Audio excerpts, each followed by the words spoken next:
people being too narrow-minded or too greedy, and they're not doing their job. They're not obeying the law. They're not doing what's right. At least the police departments, some of the police departments across the nation are trying to get a handle on some of the stuff going on.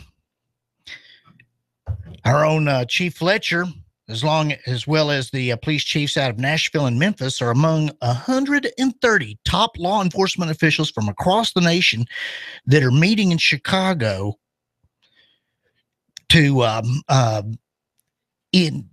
be able to get a handle on how to do better law enforcement. They've formed a new group called the Law Enforcement Leaders to Reduce Crime and Incarceration. LEL, well, that doesn't really make a good acronym, does it? You can always tell when somebody's really serious because they go to a lot of trouble to make an acronym out of whatever their name's going to be. But they're trying to end mass incarceration in the United States while maintaining public safety. You know, the group's policy agenda is to push reforms to reduce incarceration while strengthening public safety, and also to win back public trust. Fred Fletcher and Tony Armstrong from Memphis and Steve Anderson from Nashville are all listed as members of this new organization. In fact, President Obama was speaking to them today. I'm sure the police are glad to know that he's actually saying something for the police for a change instead of always painting them as something to be looked down upon, as he frequently does.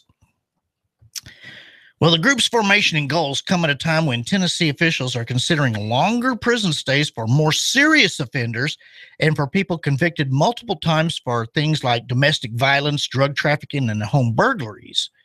Whereas, you know, the more minor offenses, they're trying to figure out ways of handling those that doesn't involve incarceration. They said a 27-member task force on sentencing and recidivism was appointed by Governor Bill Haslam last year to examine whether the sentencing system in place here in Tennessee since 1989 is adequate in today's society. We have a state panel here in Tennessee that recommended truth in sentencing for felony convicts, requiring a clear minimum period of incarceration be known to defendants and victims at sentencing. Too often, they're given a release eligibility date that for typical offenders is about 30% of the sentence, but good behavior credits and things of that nature can shave off more and more time until really how much is the punishment going to be commensurate with the crime. Well, in addition to the truth in sentencing, there was a consensus among members that we need to make smart use of our prisons by using them for the more serious offenders.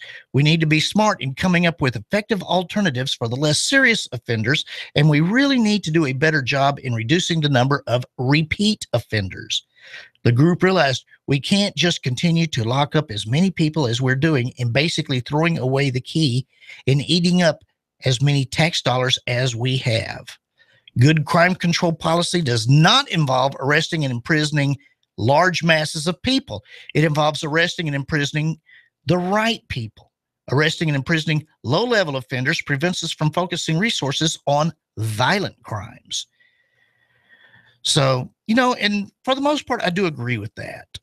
You know, I've said on this station before that back in Texas, where I'm from, I actually worked for the prison system there for 7 years.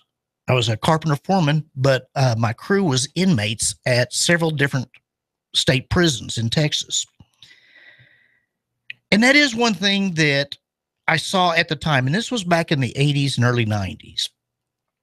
And the problem was that you had everybody being kind of dumped in together, and prisons were a crime school.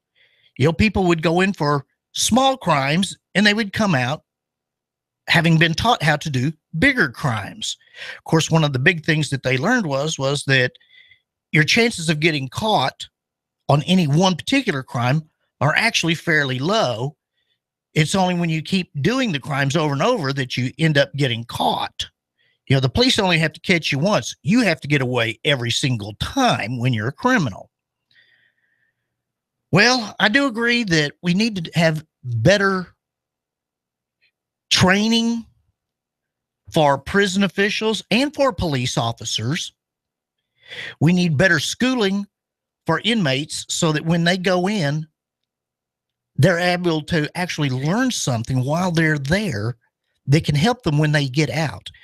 Texas actually has a system where if you go in and you are not at least a high school graduate, that you have to go to school while you're there. And at some point, you can actually get not a GED, you get an actual high school diploma through TDC, Texas Department of Corrections. And at that point, it looks better on a resume that you've finished high school. They've got different job training programs where you can learn things like welding, car repair, even furniture upholstery and things of that nature. I would assume that they've got something similar here in Tennessee. And all of that's good. But still, if you're putting not so bad guys, somebody that just did a stupid mistake in with bad guys, you have a lot of the problems of gangs where they try to get you into a gang, because even if you're not that bad a criminal, they always need flunkies that'll do, just handling small stuff for them that don't involve actual real crimes. And a lot of people get turned into more serious criminals just by being in there with criminals. We need to have better systems to, first off, at the high schools, to steer people away from a life of crime. We need to have better things in place so that you can have better housing for people that are like in halfway housing, better treatment for them. You need to have better mental help. A lot of these people go to prison, especially the nonviolent people go to prison because of drugs. And that's a very important thing, that they need mental help to figure out, first off, why do they feel that they have to have drugs? They say that if we spend, 3 times more on locking a person up than on schooling them. And that's a very important factor, because that money is actually, in the long run, our money, your money and my money. So, it is important that they do have alternatives to arrest and prosecution, such as mental health and the drug treatments, make them more available, for one thing. Right now, we do have some centers here in Chattanooga for drug treatments, but the problem is most of them are just so expensive. If somebody's willing to actually step up and say, I have a problem, I need help, we need to make it so that it's affordable to them, because society's going to pay one way or the other. And if they're willing to put in the time and the effort, we need to help them out in that respect. At the same time, you do have people that have intelligence problems, people that are have mental incapacities.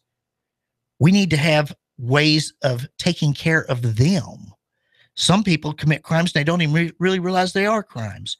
You've got people that commit crimes that are like vets that are homeless, and they're doing what they can just to survive. We need to have, we spend so much money on illegal aliens.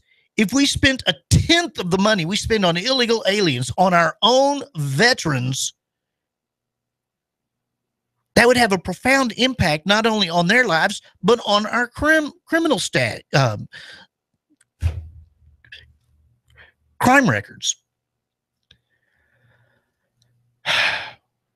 They need to start figuring out who to charge and who not to charge. Strengthening ties between law enforcement and communities is a big part of that. By promoting strategies that keep the public safe and improve community relations, will improve things a lot. However, that also means that the communities have to step up. And when you have somebody bad, point them out. This where somebody commits a crime and the whole neighborhood knows who it is, but nobody's willing to step up, that doesn't help anybody. That's their neighborhood.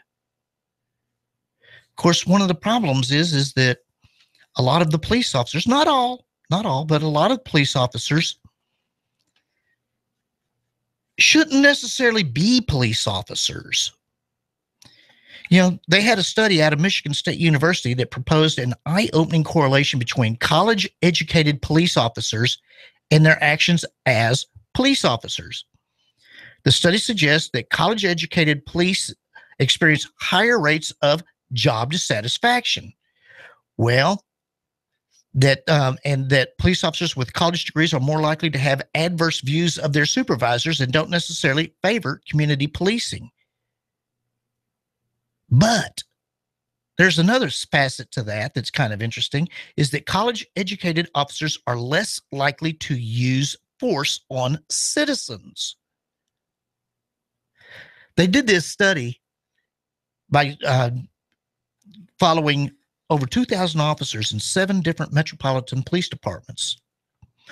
Although none of the police departments required a college degree, 45% of the officers surveyed had one. And they said the study showed that the type of degree the officer received made no difference in the level of job dissatisfaction, because, they do have, law enforcement degrees, criminal justice degrees, things of that nature. And people do go to those. And a lot of the departments, especially, the large cities, are starting to require officers to have diplomas, college diplomas of some sort, especially if they intend on moving up the ranks. The problem is that a lot of departments, especially more rural departments, are just glad to get anybody. And that's what they get, is anybody. That was one of the problems we had when I was working for the prison system, was although I, myself, and a number of other people there did go to college, the vast majority of the guards were people that lived in the area, and almost all of the prisons were from rural areas. And a lot of these guys didn't even have high school diplomas. They had GEDs. That was the minimum requirement, was a GED. And a lot of them were just flat out brutes. It was my way or the highway. They would do whatever they felt they needed to do, instead of trying to analyze what was going on and figure out a better way to handle it. And when you come off as a bully, which a lot of these officers did, people are going to react to that. And that's a lot of times why you have problems in some of these different communities. They don't see you as somebody that's willing to invest in their community with them. They see you as somebody coming in there throwing the weight around. Well, I think too, one of the problems is that these police officers, it talks about how that the college-educated officers don't have a lot of job satisfaction and had adverse views of their supervisors. Well, the problem is that a lot of the supervisors don't have college degrees. They feel threatened by the officers coming up. They see them as somebody trying to take their job from them. And they don't provide the best working conditions. Plus, a lot of the old-time supervisors are not only old-time, they're old school. Well, that's the way we've always done it. Isn't that one of the jokes about when you live in the South is we don't care how you did it up north. This is how we do it down here. Well, that kind of correlates in that direction too. So when you have a supervisor that's not providing good supervision, of course, anybody's going to be dissatisfied. However, the main thing to remember is this. Knowing that educated cops tend to be less violent, and to know that departments are able to legally refuse to hire officers with higher intelligence, which a court found, one can have a better understanding of why we are in the state in which we are currently find ourselves when it comes to the police. When the police are allowed to not hire the best people, when they intentionally hire substandard people, that's got problems written all over it. You know, I mean, we have to have a better way of doing things. We have to step up our level of quality of police officers. You know,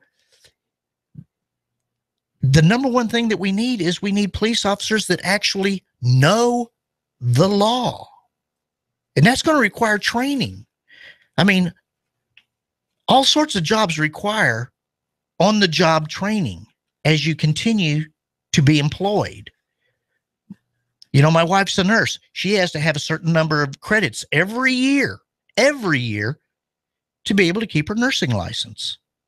And there's a lot of other crafts that require that. Is it too much to expect that a police officer get good training? And I'm not talking about just going out there and learning how to shoot correctly, although, you know, if you're going to give them a gun, it's nice to know they can at least hit what they're aiming at.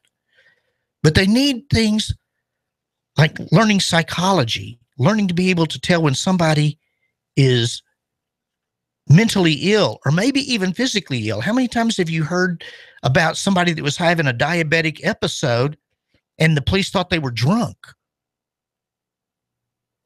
When lives matter, when you have the ability to take someone's life, you need to be as well trained as you can. We demand our doctors be well trained, that they be able to differentiate between something that's serious and something that's not as serious. Shouldn't we expect the same of our officers? And of course, at the same time, if they're going to be better trained, they need more money. I'm not opposed to giving police officers better wages. If they're going to have the training, if they're going to meet certain standards that they need, we need minimum standards. If they're going to meet those standards, they need to be compensated. But we do need to have better training facilities. At least they're doing one thing in that area here in Chattanooga. Sheriff Jim Hammond is doing his best to try to get a new shooting simulator. They said that the sheriff's office has normally been renting a law enforcement shooting simulator for $6,000 for 2 weeks each year, but then they have to just rush the officers right through. You know, and last year the sheriff's office couldn't even find the money to do that, and no one was able to take advantage of the system. Well, now they've got a law enforcement foundation of Greater Chattanooga is taking aim at getting together $70,000. And that's how much they need to purchase a shooting simulator system for the sheriff's office. And that puts them into, realistic scenarios, where the different things pop out. Is that a victim or is that a criminal? And you have to make a split-second decision and know how to shoot. I went through a Citizens Police Academy a number of years back here in Chattanooga, and they went into an old abandoned building, and they would have officers just kind of popping out, and you had a special fake gun that would you could use to shoot at them. And then when it was over, you would see how well you did. How well did you make that split-second decision that officers make? Well, that's one of those things that you need to learn. You need constant training. And something like this shooting simulator is a good idea. So, you can't just train for 2 weeks. This is something like the firing range that you need to go through probably maybe once a month as a police officer. And they can also use it for, using tasers, using tear gas, using the baton. Officers need to be trained in all of the different things that they can do, including psychological, so that maybe they can talk somebody down. Perhaps they can defuse a situation. That's one of the things that I learned back in TDC was that the officer has the ability to bring a situation down. he also has the ability to ramp it up. The wrong police officer can take a situation and blow it completely out of control. And that's not the type of officers we need. But the officers need training. And like our training facility right now for our police range over on Moccasin Bend, that thing is substandard. It's pathetic. It's in the way. It needs to be moved. They need a state-of-the-art facility. They need it on this side of the river, not the other side of the river, to be blunt. When are our city fathers going to pony up the money necessary to do that? At least the county is doing what they can try to do to be able to get the money for this shooting simulator, even if it's getting donations from the public. The city seems to have enough money to do all these different things, including having this, we're going to have a non-smoking rally. Really? You think having a little rally and putting up a few signs saying, please don't smoke, is going to actually make a difference? That was money just thrown out the window, in my opinion. The several $1,000s that they spent on that little photo op could have easily have gone somewhere else in the city budget, perhaps the police department. The city needs to get serious about training their officers, because ultimately it's the citizens of Chattanooga, one way or the other, that benefit or don't benefit when officers are trained or are not trained.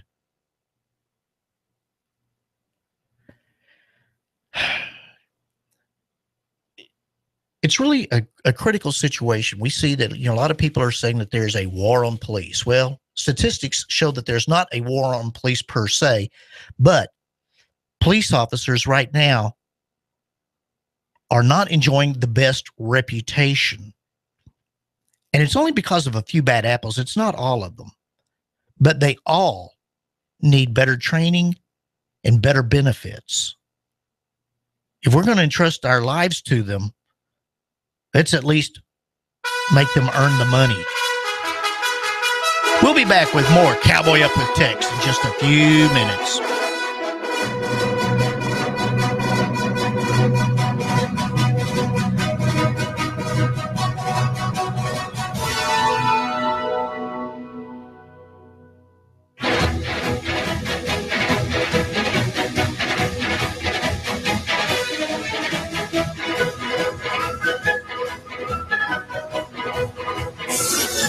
Give us 12 minutes and 40 seconds. We'll give you Chattanooga and the world. News Talk 1240.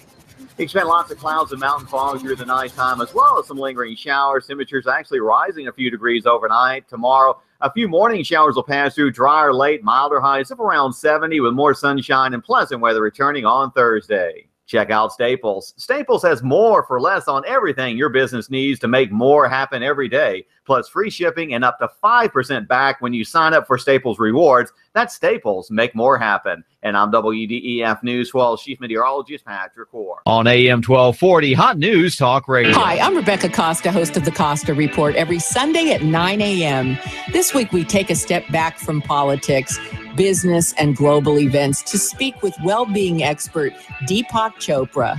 We've all had the experience of feeling invisible at a party, at work, or at home. Join us as we discover what to do when we feel invisible this Sunday at 9 a.m. on the Costa Report, right here on AM 1240, Hot News Talk Radio. Tired of insurance companies? Tired of doctors that won't spend time with you? Do something different. Leave the sick care model of medicine and come to Dr. Danielle Mitchell, the Chattanooga Sports Institute and Center for Health, where we're interested in long-term health solutions, not the quick fixes. Come see me, Dr. Danielle Mitchell, at the Chattanooga Sports Institute and Center for Health. I'm all about the long-term healthcare solutions and doing what's best. On the web, you can find me at ChattanoogaSportsInstitute.com. That's ChattanoogaSportsInstitute.com. Or call us at 875-1005, 875-1005, or find us on social media, Facebook, Dr. Danielle Mitchell, or the ChattanoogaSportsInstitute.com. Let's go, ya! We've got a table here at Delia's in Saudi Daisy, ready to delight in a plate of authentic Mexican food. Delia's spreads a rich selection: loaded nachos, crazy chicken, homemade tamales, maybe the enchiladas with beef, chicken, pork, quesadillas. Every dish beautifully pictured on the menu to help us decide. Join us for lunch or dinner. We're at Delia's in Saudi Daisy on Dayton Pike near the Thrasher Light. Here's dinner. Delia's uses the freshest ingredients, cooked to perfection. Nachos, homemade. Delia's open every day except the Lord's Day. For lunch and dinner, treat yourself to Delia's genuine Mexican food. In Saudi, call 521-7145. That's 521-7145. You give us 12 minutes and 40 seconds, we'll give you Chattanooga and the world. News Talk 1240.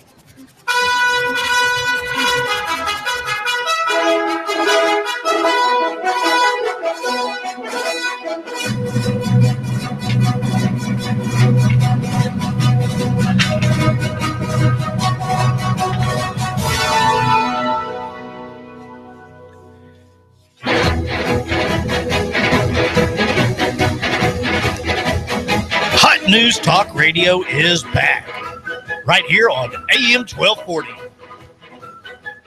You can always get us at hotnewstalkradio.com. You can even get us on YouTube. Just go to Hot News Talk Radio. You can actually get us on your smartphone with the TuneIn app. Just there again, look for Hot News Talk Radio. And Twitter.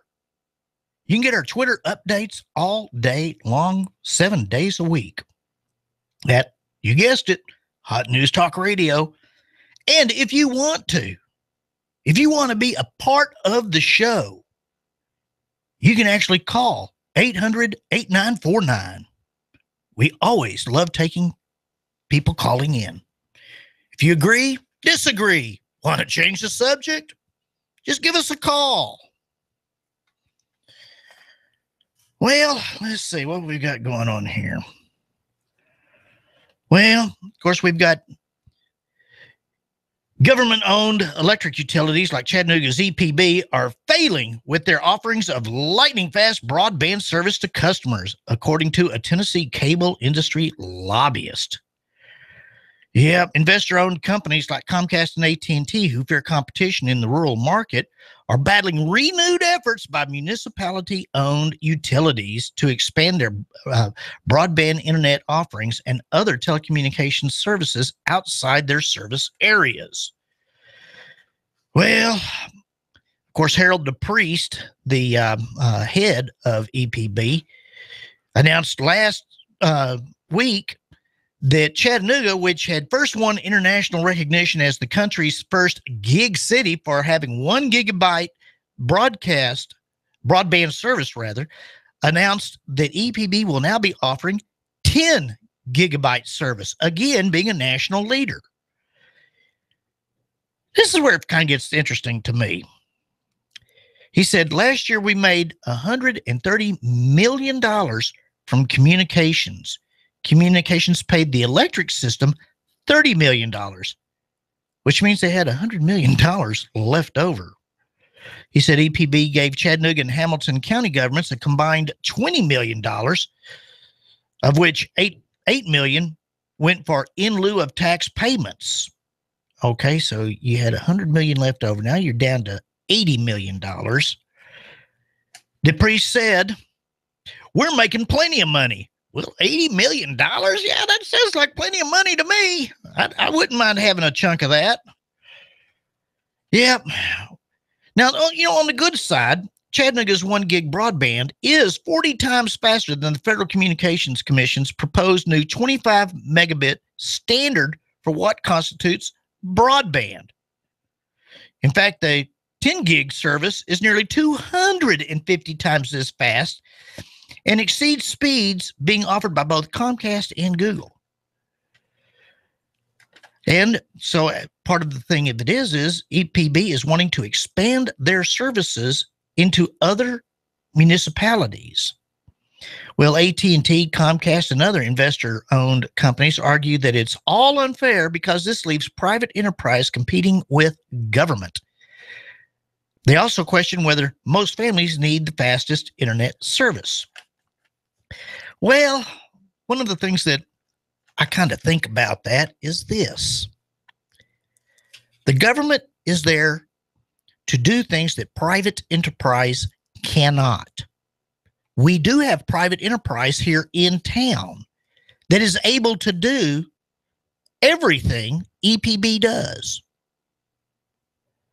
Now, would they be doing it for a different price? Very probably. But there is a reason why we have the private market and the public market. This is something that there are companies available to do this.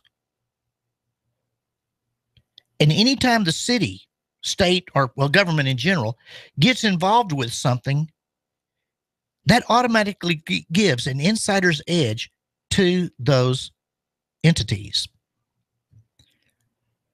I mean, let's look at something here. Okay, so they've got pocket change of about $80 million left over, and they can use that money to, do upgrades, do research. But one of the things they're also doing is that they are giving away internet service to poor families, basically. If your kids are in school and they're on the lunch program, they'll make arrangements to give you either free or extremely low cost service. Well, now that money's coming from somewhere, and that's costing somebody something somewhere. Meanwhile, Comcast, a private company, is having to match out what the public company, EPB, does. And that's important to think about. If they don't try to stay competitive with EPB, then they'll go out of business. So they might have to take a loss to be able to match EPB. And they are also giving away some of this free or reduced price internet. Now, me, myself, at my house, I do not have, the ultimate packages. I don't get HBO. I don't get, the expanded packages. I get decent speed on my internet, and I get literally the basic channels, the smallest package you can possibly get, because I can't afford to pay for more. Now, at the same time, when they're giving services away or providing cheaper services to somebody, they're making that money up somewhere, both Comcast and EPB. Neither one of those entities are in business to give away money. They may shuffle it around, but they're not going to just give something away to be nice. So that means that if somebody somewhere is getting something cheaper, if they're getting something free, somebody else is paying for that.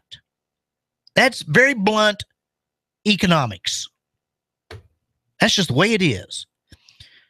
So when I'm over here struggling to pay my Comcast bill,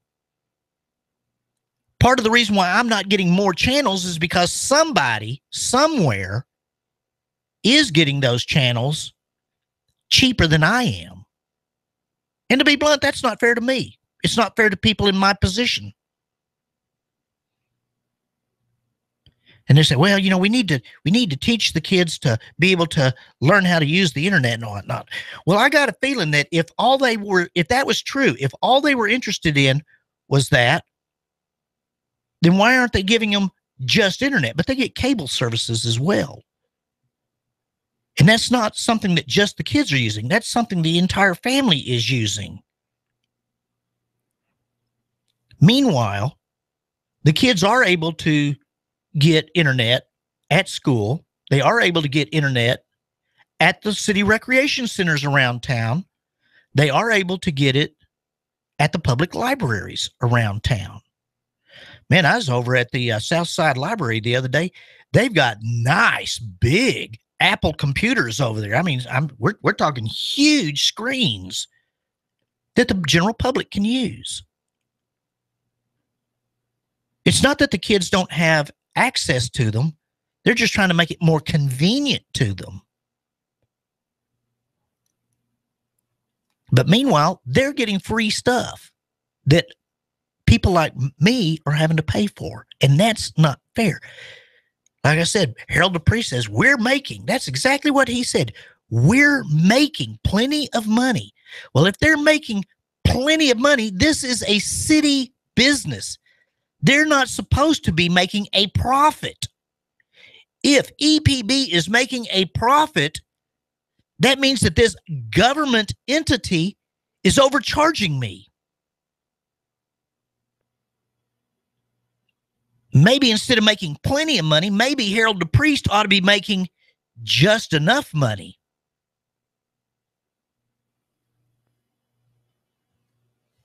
If anybody wants to try to defend EPB giving away services for free, give me a call up here, 800-8949. I'd love to hear somebody's excuse for giving free stuff to somebody else that I'm having to pay for.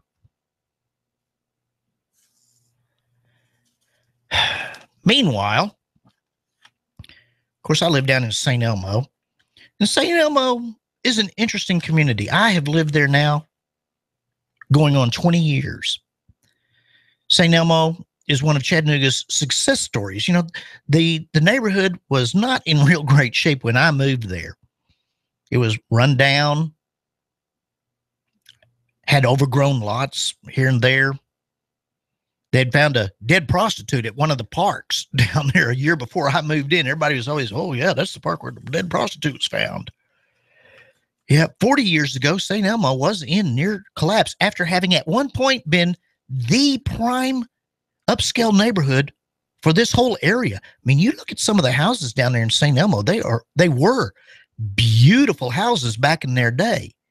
And a lot of them are getting close to that again now. Well, a lot of that has to go to the fact that the neighborhood was designated on the National Register of Historic Places back in 1982. But it's only been here in the last few years that this has actually started kind of clicking in. Once people were able to actually start coming in and spending a lot of money on renovating a lot of these old homes. Well, that's both good and bad news, because part of that redevelopment has been the city's strict zoning requirements that have kept St. Elmo looking much as it did back in the 30s, 40s, and even the 50s. You know, if you go down to the Historic Zoning Commission down at the City Resource Building on Market, if you live in St. Elmo or Fort Wood or Morningside, Ferger Place, Battery Place, any of these type places, they actually have a folder on each individual house in the entire neighborhoods, and they'll have pictures of what the house looked like and what it looks like now. Talk about Big Brother. They keep an eagle eye on all of the houses down there. Well, they have all these different rules and regulations. They actually have a book down in St. Elmo that gives detailed guidelines of what you can do, what you can't do, what colors you can even paint your house. Nancy Poston, a member of the Historic Zoning Commission, said, "We're working towards keeping these neighborhoods healthy. If you own a home and your next door neighbor wants his changed, it will affect the value of your home." Well, okay, that's true, but that also works two ways.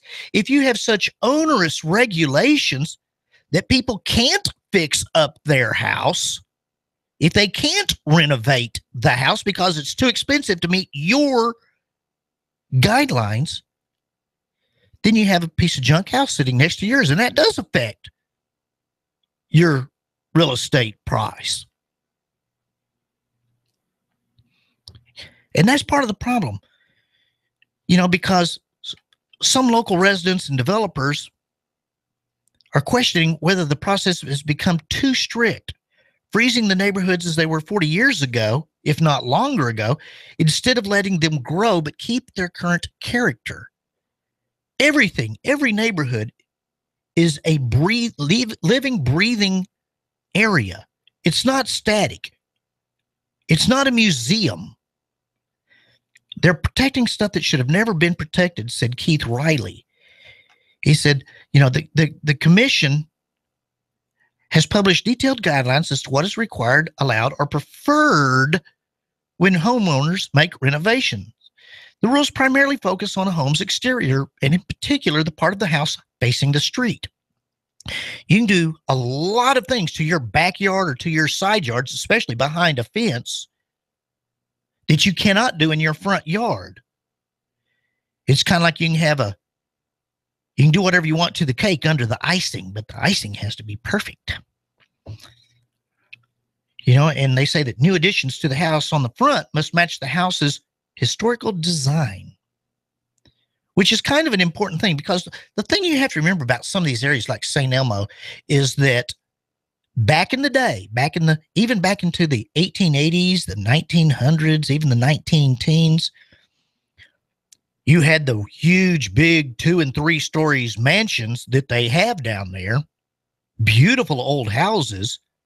But if you look, usually you only see 1, maybe 2 of those in a block. You didn't see all those type houses right next to each other. What'd you see in between them? You had a lot of the little shotgun shack type homes. And that's where the workers lived. The people that worked in the big mansions lived. And they try to put the same rules and regulations on the little shotgun shacks as they do on the big, huge mansions. They put the same rules on the house that was built in 1914 as the house that was built last year. And that just doesn't work. And the Historic Zoning Commission has people on the board that are not carpenters. They're not historians. They're just regular citizens for the most part that are sitting on a board. And if they don't like the way you're doing something, they have the power to tell you, no, you can't do it. I went to one of the meetings where a gentleman had bought one of the houses. He was a out-of-town developer. He just wanted to buy some houses, fix them up, bring them back to where they were usable so they were on the tax rolls. And the city commission stepped up and told him that not only could he not finish, but the windows that he had put in were the wrong style and had to be pulled out. Now, how is that benefiting the neighborhood? It's better to have a house that someone's living in than to have a deserted house that's falling down. And that's just a fact. Like I said, I'm a carpenter. I worked on a house over on Alabama Street myself that the house had a air conditioner in the window, and it had a lot of water leakage around it, and the stool of the window had pretty much disintegrated. Well, the original house had the storm windows, the old aluminum storm windows on it from who knows how long ago. I mean, the things had been painted on and painted on and painted on. So we took that off. I rebuilt the stool, and we were going to put some nice storm windows in there. And the commission came around and said, no, you can't put in storm windows. No, you can't put in the nice double pane, windows that would, and this was not a front window. This was on a side window, but it was in front of the backyard fence side window. And they would not let us put the window in there that we wanted to put in there that would have pretty closely matched the existing windows. So I had to, get out all the right saws and routers and everything and fabricate from scratch an exact duplicate of the other windows, which I did. And it looked nice. I was real proud of that window when I finished. The zoning commission then turned around and had us put up over the window another single pane storm window because the rest of the windows all had that on there. If we were going to be doing that for appearance, why did we have to cost the homeowner literally hundreds of extra dollars to fabricate a new window when we could have put in the slide-in window and it would have still looked just the same behind the storm window they had us put in? That was extra money done for no legitimate reason. And that's the problem when you start having people on a board or on a commission that have too much power. If you have power, you have to wield that power. And the guidelines are too strict. They need to have more flexibility built into it so that the neighborhood can continue to grow, can continue to live. It may not be perfect, but it makes for a more enjoyable neighborhood. And that's the main thing right there. When you have just junky, crappy little houses, there's still going to be junky, crappy little houses if you fix it up the way that it was originally. And that's not what we need. That's not what we want. We want houses that look nice, that have good neighbors in there, and having good neighbors in there, instead of having it abandoned or having, bad neighbors living in there that won't fix it up because they can't. That benefits the neighborhood in general, which benefits the city in general.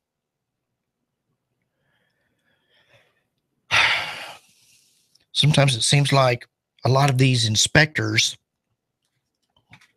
are just trying to rule a petty little kingdom, and they need to understand that sometimes people are doing the best they can and try to work with them. But too often, city officials in general, you don't have to work. I don't have to work with you. You have to work with me. And if I don't like what you're doing, I'll fine you. I'll have the neighborhood people come around and ticket you. We'll take you to court because you put the wrong color paint on there, because your grass is a 1/4 inch too high. Maybe somebody got hurt. Maybe they couldn't mow their yard one week, or maybe like here lately, it's been raining so often you just couldn't get out there and mow it. Now, all of a sudden, the neighborhood inspectors come around and you're getting tickets. I got a ticket about 3 weeks ago for a overgrown bush that wasn't even on my property. They sent me a picture in the mail of a overgrown bush that was actually 2 blocks away, but they put my address on it. Now, that's a good job for the neighborhood inspectors right there. Yeah. And they need to do things like, they've got 3 different bike lanes in St. Elmo. We have a dedicated bike path that y'all went through a lot of trouble to come up with, to force upon us on Virginia Avenue. Well, if you're going to make Virginia Avenue that, why not get rid of the ones that are on St. Elmo Avenue that have way too much vehicular traffic for a bicycle to be safely on, and the one on Tennessee Avenue, which isn't even a real designated bicycle lane. It's just a bicycle destination. It's not painted, but bicyclists go up and down it all the time. Why did we spend all of my money and all of the rest of the town's money on all of this stuff for the city to arbitrarily hold over us? Why do we have the historic zone if it's not going to improve the lot of the people living there? Yes, we want to maintain a semblance of the historical aspect of town, but not at the point of a gun, not at the point of a pen on a ticket book, which is too often what ends up happening. We need the city to learn to work with people instead of going against people. The city needs to learn how to cowboy up and do what's right. Thanks for listening to Cowboy Up with Tex. We will be back tomorrow.